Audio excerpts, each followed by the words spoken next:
ভিক্ষা কইরা কুত্তা ভাড়া কইরা আনছেন হ্যাঁ? আর এই মাসুদের চেয়ে বড় কোনো জানোয়ার আছে নাকি বনে? হ্যাঁ,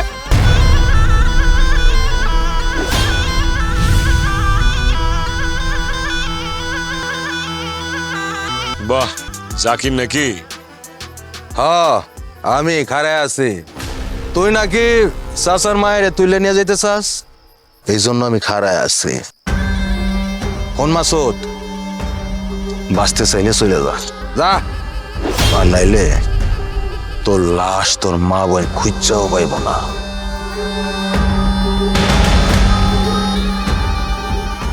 হায় হায়, না না, এটা হইলে আবার কেমন হয়ে যায় না বিষয়টা? ভাই আমি আমার বাড়ির একমাত্র পোলা, আমার যদি লাশও খুঁজা না পায় কেমন হইব না? না না, এই কাম হইতে দেওয়া যাবে না। আমি ভুল করছি, আমার ভুল। আমার আসলে তোমার এলাকায় নজর দেওয়া ঠিক হয় নাই। কার কাছে মাফ চাবো আগে? কাকা মাফ করে দেন, ভুল করে ফেলাইছি। Rimi, I am sorry. হ্যাঁ,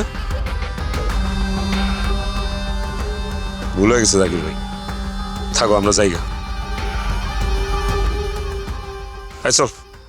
কইছিলাম না চাচা, মাসুদ কিচ্ছু করতে পারবো না, দেখলেন তো?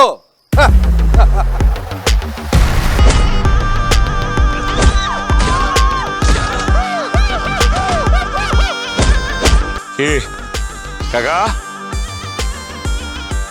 ভিক্ষা কইরা কুত্তা ভাড়া কইরা আনছেন? হ্যাঁ, আয়া তো দেখলাম কুত্তা না, শেয়াল লইছেন, শেয়াল। আর এই মাসুদের চেয়ে বড় কোনো জানোয়ার আছে নাকি বনে? হ্যাঁ, রিমি জান, আজকে তোমার লয়ে গেলাম না। শিয়াল কুত্তা মাইরা রোমান্টিক মুডটাই নষ্ট হয়ে গেছে, বুঝো নাই?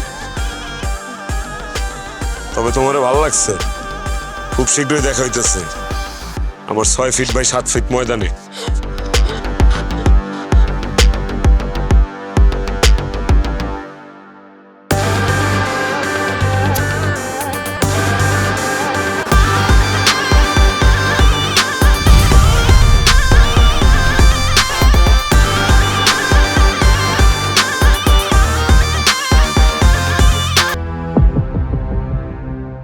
এখন কাটাকাটি করে কি হইব? তোর জন্য আজকে এই অবস্থা। কেডা কইছিল ওই জানোয়ার চোখে পড়তে?